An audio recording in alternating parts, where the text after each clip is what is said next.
ZRG Exchange, uma troca de ideias sobre gestão, liderança e empresas.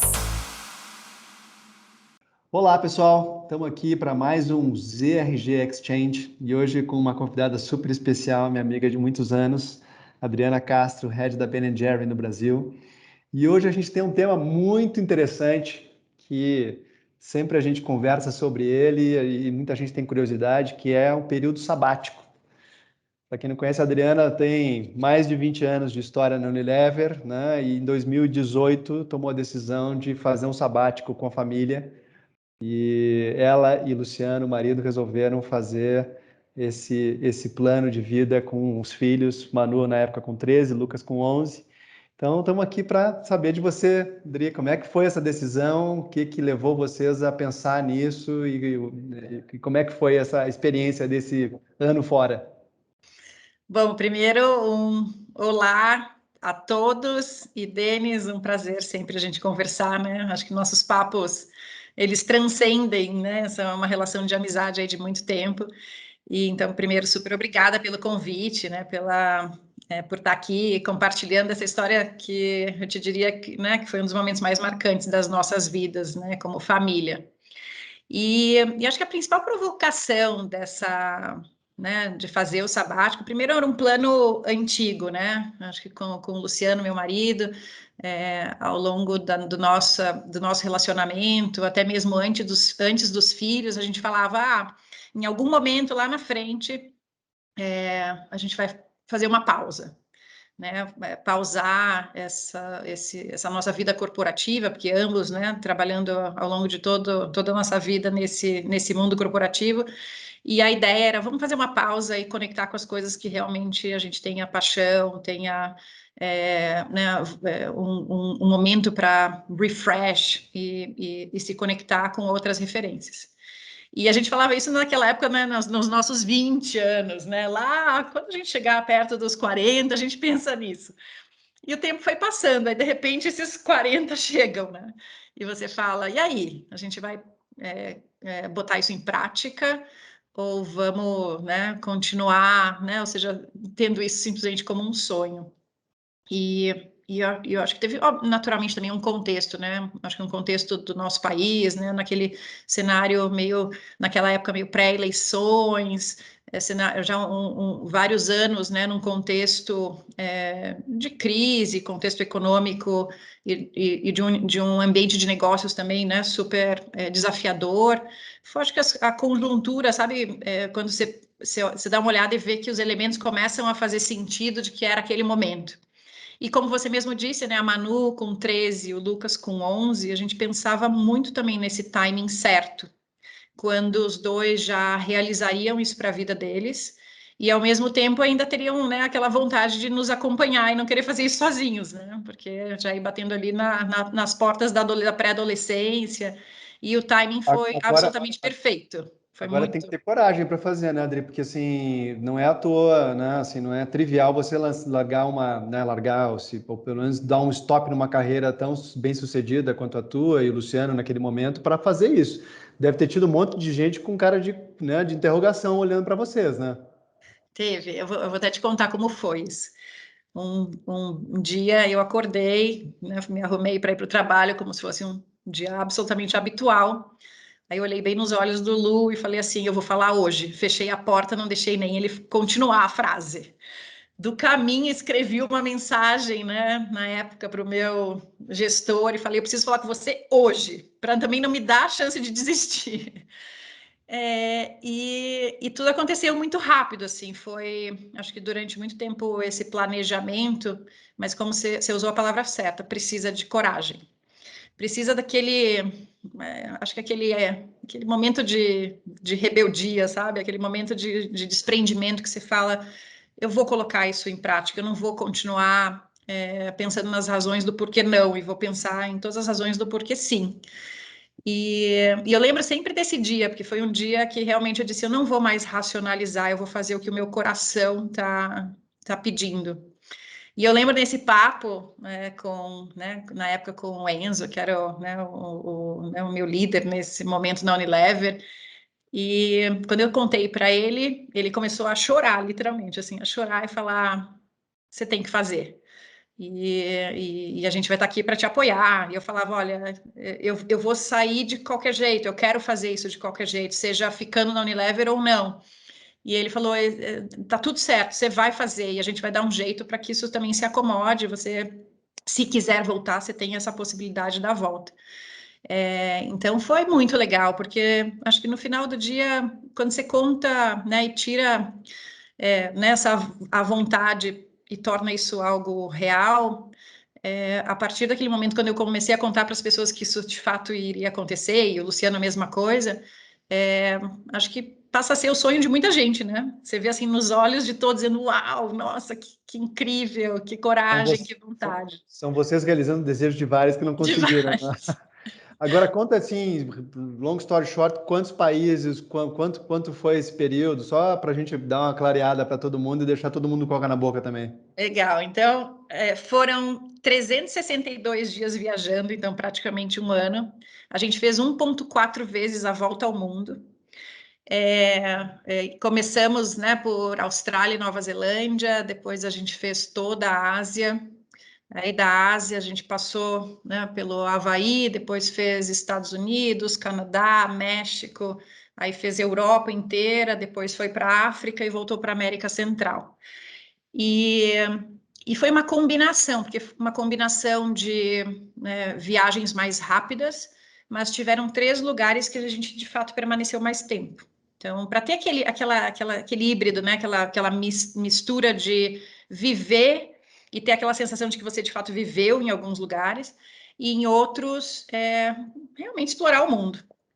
E aí Agora tiveram. não foi só passeio, né? Assim, tem gente que também fica imaginando que fica sabático, fica todo mundo de perna pro ar e fazendo nada, né? Pelo que eu sei, não foi isso, né? Dá um exemplo do que vocês fizeram que foi bacana, por exemplo. Olha, eu acho que tem tanto para a gente, né, para mim e para o Luciano, mas também para as crianças, porque nós tiramos a Manu e o Lucas da escola durante um ano, né, e sempre você fica com aquele mixed feelings, né, de será que estou fazendo o movimento certo? Então, a intenção era estudarmos outras referências, né, desde coisas que somos, né, absolutamente apaixonados. Vou dar exemplos, né? Por exemplo, o Lucas joga tênis, então a gente foi para a Austrália, ele foi se especializar nisso. A família inteira, a gente passou 3 meses no Vale do Silício, estudando, né?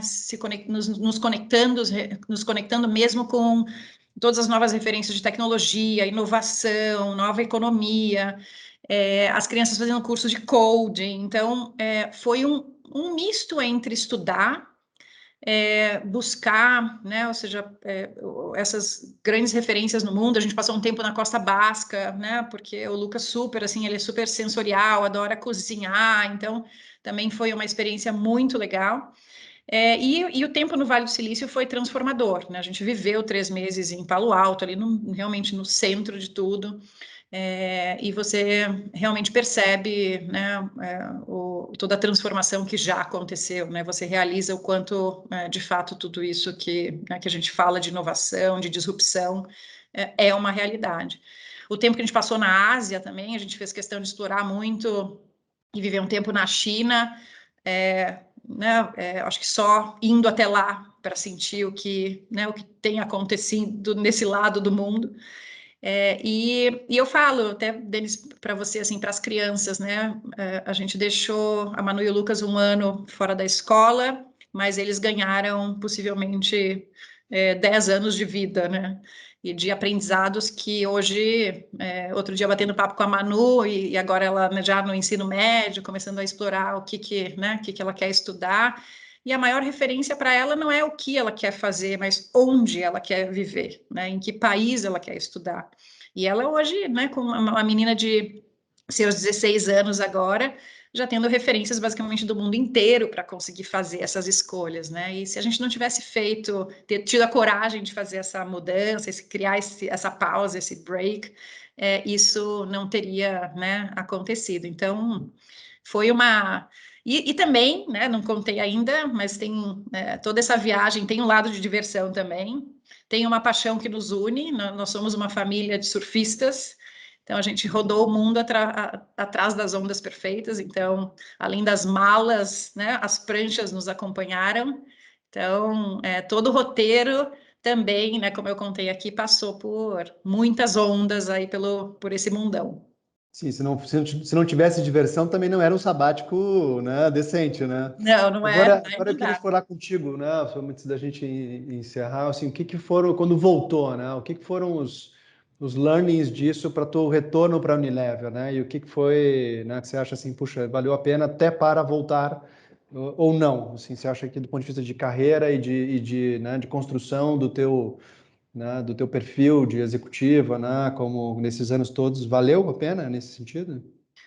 Olha, valeu muito. E eu inclusive, né, como também, né, acho que parte da liderança de uma grande organização, eu acho que como líderes nós deveríamos estimular mais as pessoas a fazer isso. Estimular porque acho que foi sensacional, assim, e buscar outras referências, né? Ter uma conexão com outros, né? Outros universos, outras formas de trabalho, outras formas de como as coisas estão sendo aplicadas, e que hoje me ajuda muito, né? Eu questionei essa volta, né? Questionei, peraí, será que voltar para esse mundo corporativo mais tradicional é o que eu realmente quero? E essa volta foi um processo também de conexão com o meu propósito, com o que me move. Fazer essa pausa, né, ter um ano inteiro para pensar nisso é muito legal, né? Sair do modo automático e para escolhas. E a volta para a Unilever foi uma volta para ser head de Ben & Jerry's, numa marca tão incrível, né, que é movida por causa, por propósito. Isso fez muito sentido. Então, acho que eu resumiria em dois grandes pontos fundamentais, assim, de transformação até de quem eu sou hoje versus o que a Adriana que era antes do sabático.